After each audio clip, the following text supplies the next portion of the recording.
Guys आज हम explain करने वाले हैं घोस्टबस्टर मूवी को। मूवी में कहानी कुछ इस प्रकार दिखाई जाती है। एक घोस्टबस्टर की टीम होती है जो कि भूतों को पकड़ने का काम करती है, लेकिन इस बार उनके सामने एक ऐसी एंटिटी आई है जो कि पूरी दुनिया को तबाह कर सकती है। अब वह उसे पकड़ पाएंगे या नहीं, ये तो हम इस वीडियो में जानेंगे। तो चलिए मूवी को शुरू करते हैं। मूवी की स्टार्टिंग में हम कुछ पुलिस वालों को एक बिल्डिंग में देखते हैं। पुलिस ऑफिसर को पता चलता है कि गेट के उसके पार कुछ तो है। ऑफिसर जैसे ही गेट पर हाथ लगाता है तो उसका हाथ बर्फ में जम जाता है। फिर पुलिस गेट तोड़कर अंदर आती है तो देखती है कि वहां पर सभी चीजें जमी हुई हैं। सारे इंसान और चीजें बर्फ में बदल चुकी हैं, सिर्फ एक लोहे की बॉल के अलावा। लोहे की बॉल हिल रही थी। ऑफिसर जैसे ही बॉल पर हाथ रखता है तो उसका हाथ बर्फ में जम जाता है। वहां पर जमी सारी चीजें टूट कर गिर जाती हैं और जो इंसान बर्फ में जमे थे वह पिघल कर मर जाते हैं। बॉल के अंदर दो चमकती हुई आंखें दिखाई जाती हैं जो एक भूत की थी। फिर अगले सीन में हमें 120 साल बाद दिखाया जाता है। हमें मिलवाया जाता है एक घोस्टबस्टर की टीम से जो भूतों से लड़कर उन्हें पकड़ती है। अब यह लोग कार से कहीं जा रहे थे भूत पकड़ने के लिए, तभी इनके आगे एक ड्रैगन जैसा भूत आता है। अब वह उस भूत को पकड़ने के लिए फोइबी को कार के बाहर भेजते हैं। फोइबी एक लेजर गन से भूत पर हमला करती है, पर वह ज्यादा देर तक भूत को रोक नहीं पाती, इसीलिए उसकी मां बाहर आती है और एक ड्रोन को उड़ाती है, जिसमें वह भूत आराम से कैद हो जाता है। भूत को पकड़ते हुए घोस्टबस्टर की टीम सड़क पर बहुत नुकसान कर चुकी थी। फिर इस नुकसान की वजह से मेयर के पास बुलाया जाता है घोस्टबस्टर की टीम को। मेयर कहता है कि आप शहर में बहुत नुकसान कर रहे हो, ऐसा ही चलता रहा तो आपका काम रोक दिया जाएगा। जवाब में घोस्टबस्टर कहता है कि हम तो बस शहर को भूत से बचा रहे थे। मेयर ने कहा अब ऐसा नहीं चलेगा, मैं फोइबी को तुम्हारी टीम से निकाल रहा हूँ क्योंकि वो अभी सिर्फ 15 साल की है। घोस्टबस्टर मेयर को कन्विंस करने की कोशिश करता है लेकिन मेयर नहीं मानता। अगले सीन में वह अपने घर दिखाए जाते हैं जहाँ फोइबी अपनी टीम से नाराज नजर आती है। फिर फोइबी की माँ और उसके सौतेले पापा उसे समझाते हैं बस 3 साल की ही तो बात है, फिर तुम हमारी टीम में वापस आ जाओगी। फिर इन्होंने अपने घर की पाइपलाइन में उस भूत को बंद कर दिया जो इन्होंने सड़क पर से पकड़ा था पहले सीन में। अगले सीन में हमें एक ऐसी दुकान दिखाई जाती है जहाँ पर भूतों से रिलेटेड चीजें बेची जाती हैं। यहाँ एक लड़का वही बॉल बेचने के लिए आता है जिससे बर्फ में जमा हुआ कमरा पिघल गया था। जैसे ही दुकानदार बॉल के अंदर देखता है तो उसकी दुकान में जलजला आ जाता है। जिस मशीन से वह बॉल के अंदर देख रहा था वह मशीन भी टूट जाती है। और इस सुनामी का असर फोइबी के घर तक हुआ था जहाँ पर वह भूतों को कैद करते थे, वहाँ पर दरारें आ जाती हैं। वहीं उनका एक और साथी दूसरे सीन में भूत को पकड़ता हुआ दिखता है जहाँ पर भूत उसे चकमा देकर भाग जाता है।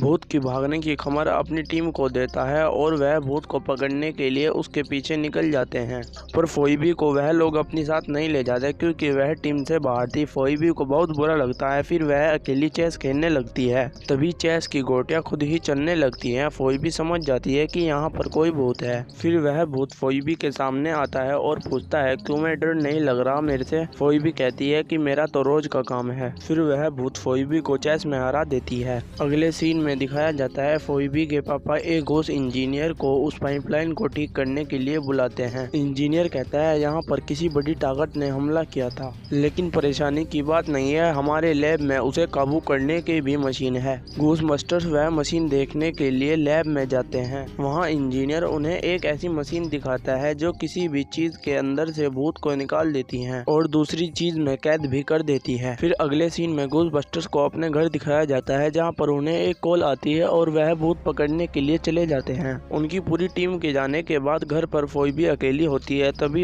एक और कॉल आती है और फोइबी को पता चलता है कि कहीं पर एक और भूत है। फोइबी अपनी बिना टीम को बताए अपने भाई के साथ उस भूत को पकड़ने के लिए चले जाती है। फोइबी भूत को देखकर चौंक जाती है क्योंकि वह वही भूत होता है जो उसके साथ चेस खेल रही थी। फोइबी जानबूझकर लेजर मशीन से गलत निशाना लगाती है और भूत को जाने देती है। फिर अगले सीन में इंजीनियर की लैब को दिखाया जाता है। वह उस मशीन के अंदर वह बॉल रखते हैं जिससे के अंदर कुछ अजीब सी पावर है। उस पावर को बाहर निकालने के लिए वह बॉल को मशीन में रख देते हैं। जैसे ही मशीन को चलाया जाता है मशीन पूरे हिलने लगती है। छोटा सा भूत बॉल के अंदर से निकलता है और इंजीनियर समझते हैं कि बॉल अब खाली है। इंजीनियर मशीन के अंदर से बॉल को निकालने की कोशिश करता है तभी उसका हाथ बर्फ में जम जाता है। फिर वह बॉल का राज जानने के लिए बॉल के मालिक के पास जाते हैं। बॉल का मालिक बताता है कि यह बॉल मेरी दादी की थी जो अब मर चुकी है। फिर वह लड़का इंजीनियर्स को एक अजीब सा कमरा दिखाता है जिसके अंदर बहुत अजीब सी चीजें होती हैं। फिर उस लड़के को लैब में लाया जाता है यह चेक करने के लिए कि इस लड़के के ऊपर कोई भूत तो नहीं है। लड़के के अंदर कोई भूत तो नहीं होता पर उसके अंदर एक अजीब सी पावर होती है जिससे वह आग को कंट्रोल कर सकता है और यह बात उस लड़के को भी नहीं पता होती। फिर घोस्टबस्टर्स और लैब के इंजीनियर एक ऐसे आदमी के पास जाते हैं जो बॉल के ऊपर लिखी भाषा को समझ सकता था। वह व्यक्ति बॉल को देखकर घबरा जाता है और इन इंजीनियर्स को बॉल के बारे में बताता है कि इस बॉल के अंदर एक ताकतवर भूत को कैद किया गया है जिसका नाम गोरखा है। वह आइस किंग के नाम से भी जाना जाता है जिसके अंदर इतनी ताकत है कि वह पूरी दुनिया को बर्फ में बदल सकता है। गोरखा बताता है कि यह पुराने जमाने की बात है। गोरखा को एक बादशाह अपने पास बुलाता है और वह पूरी दुनिया पर राज करना चाहता था। इसके लिए वह गोरखा की मदद लेता है और गोरखा उसकी मदद भी करता है और बादशाह पूरी दुनिया पर राज करने लगता है। अब बादशाह के अंदर लालच आ जाता है और वह गोरखा को मारकर उसकी पावर अपने अंदर लाना चाहता था। यह बात गोरखा को पता चलती है और वह उसकी पूरी सेना को बर्फ में बदल देता है और उस बादशाह को भी मार देता है। गोरखा पूरी दुनिया को खत्म करने वाला था पर तभी दुनिया को बचाने के लिए फायर मास्टर आगे सामने आते हैं जिनके अंदर आग को कंट्रोल करने की पावर होती है। उन्होंने गोरखा को आग से पिघलाकर एक बॉल में कैद कर दिया था। वही बॉल आज आपके पास है। फिर इंजीनियर्स और घोस्टबस्टर्स वापस लैब में जाते हैं तो देखते हैं कि वहाँ पर बॉल टूट चुकी थी। बॉल के अंदर से गोरखा आजाद हो चुका था और दुनिया में तबाही मचाने लगता है। फिर तभी घोस्टबस्टर्स और इंजीनियर आज के फायर मास्टर यानी कि उस लड़के के पास जाते हैं जिसने उस बॉल को बेचा था। घोस्टबस्टर्स उसे उसकी ताकत के बारे में बताते हैं और उसे बोलते हैं कि तुम आग को काबू कर सकते हो, तुम्हें हमारी मदद करनी होगी दुनिया को बचाने के लिए। लड़का उनकी मदद करने के लिए मान जाता है। फिर वह आग को काबू करने की प्रैक्टिस करने लग जाता है। उधर गोरखा पूरे शहर को बर्फ में बदल चुका था। पूरे शहर में बर्फीले तूफान चल रहे होते हैं। घोस्टबस्टर्स गोरखा के ऊपर लेजर गन से हमला करते हैं पर लेजर गन भी बर्फ में जमकर पिघल जाती है। उधर लड़का भी आग को काबू करना सीख चुका था। फिर गोरखा घोस्टबस्टर्स को बर्फ में जमा देता है। तभी वहाँ पर वही लड़का फायर मास्टर बनकर आता है और वह आग की लेयर बनाने के लिए लाइटर से आग जलाने लगता है पर लाइटर भी बर्फ में जम चुका था और उससे आग नहीं निकलती।